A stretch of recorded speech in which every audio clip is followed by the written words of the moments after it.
Alright, we are in Costa Rica at Finca Cobo on the southwestern Pacific side. What is this? What is this? What is that? That's cacao, yes. Finca Cobo, organic cacao, and they're also growing vanilla, lots of vanilla, and they're growing cacao and vanilla in the same row. Double cropping polyculture. I mean, it's only two, but it's a start. Makes a lot of sense. You're already in here, you're already harvesting, you're already managing the... We've got all these pods though. You're already managing the canopy and the floor, so the forest floor. Nice organic matter. These pods though, it looks like they may have had Monilia is the problem with them rotting. It's just the seeds that rot out. Huge problem in Costa Rica. Monilia, that's what shut down the whole industry back in the cacao industry back in the late 70s and into the 80s, and it's still a huge problem.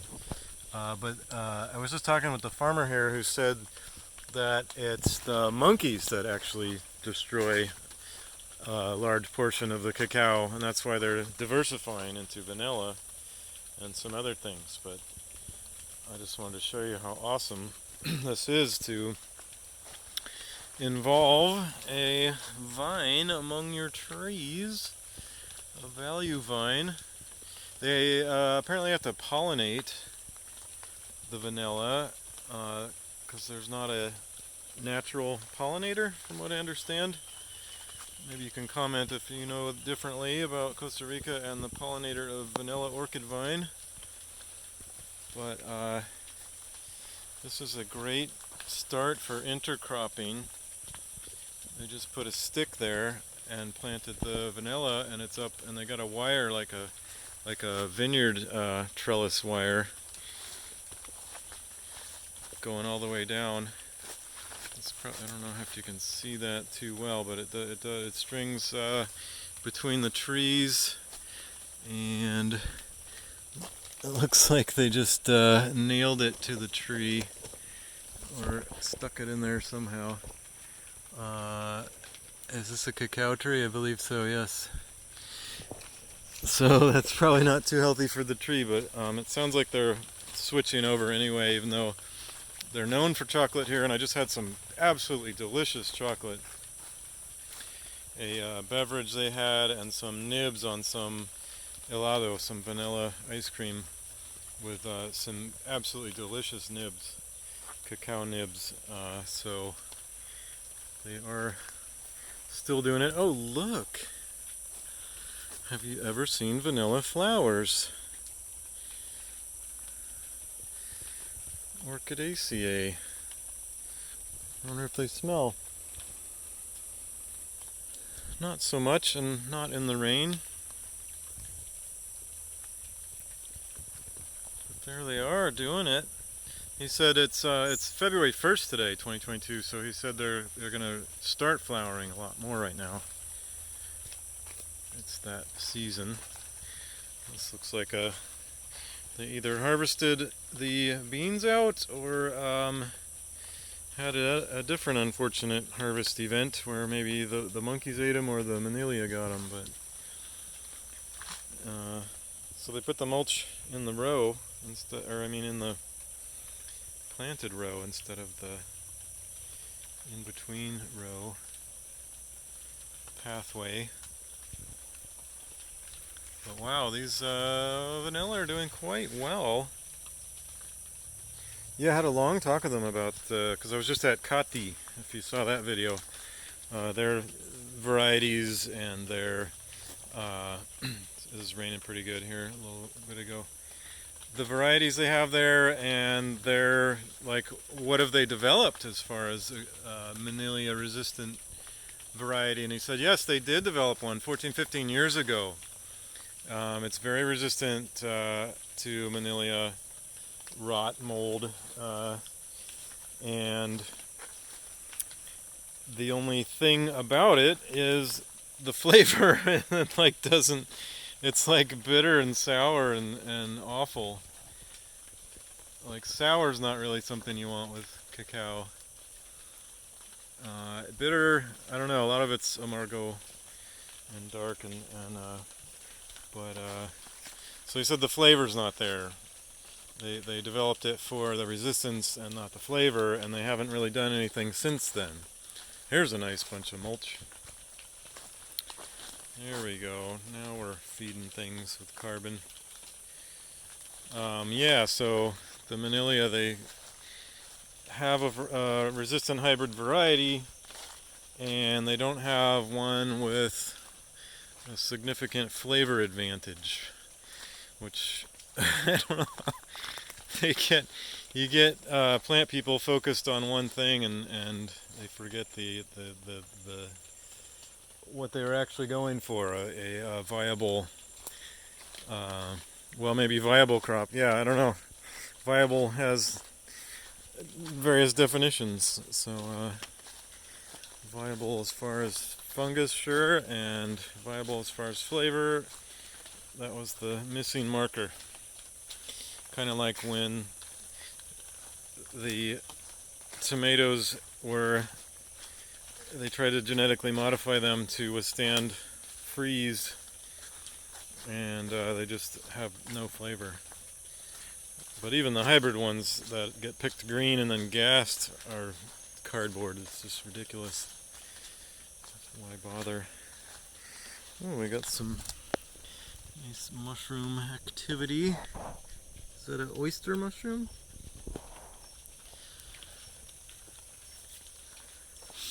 And then there's some canopy trees in here. That's pretty cool too, because cacao can be an understory crop. So having an overstory that also feeds the soil, provides more mulch, and potentially some leguminous activity with nitrogen fixing in the soil can be of benefit. But here you go with intercropping, vanilla and cacao together at last. Very complementary flavors and growing them together in a complementary way. I love seeing this.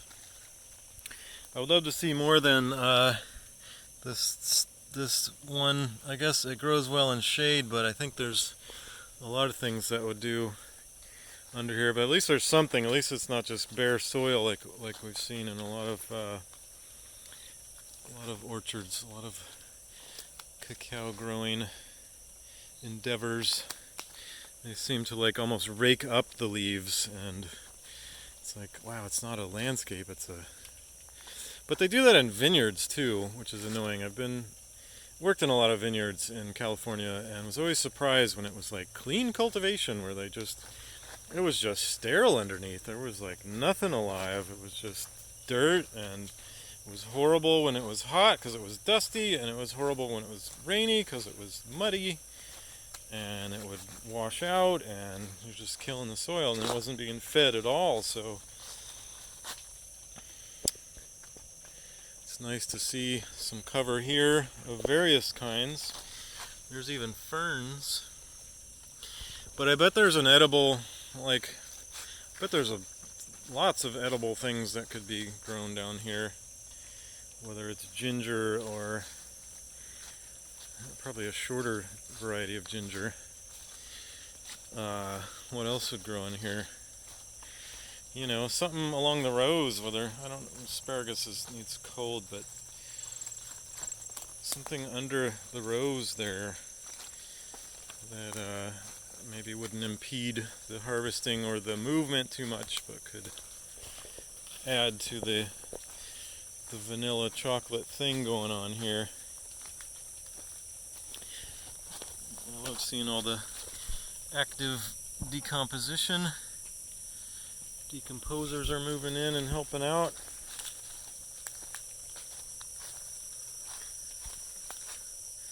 It's getting dark here. There's a vanilla vine reaching out to say hello. Hello there, vanilla. Nice to greet you.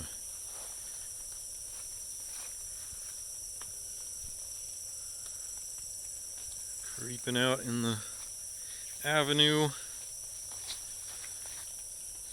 but not creeping me out.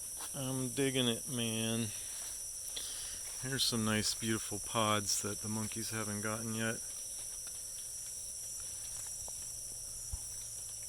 Still green. Getting a nice size. They start changing color and they get real good. There's more over there. So these are heirloom varieties, the grower said. He has like 60 of the hybrid ones planted just to try them out and is not enthused about it, but these are all heirloom, which are unfortunately the ones that have the Monilia issue and that the monkeys are in love with. So there's the cauliflory, the flowers that happen on the stems of plants and produce things growing on the stems. Cauliflory,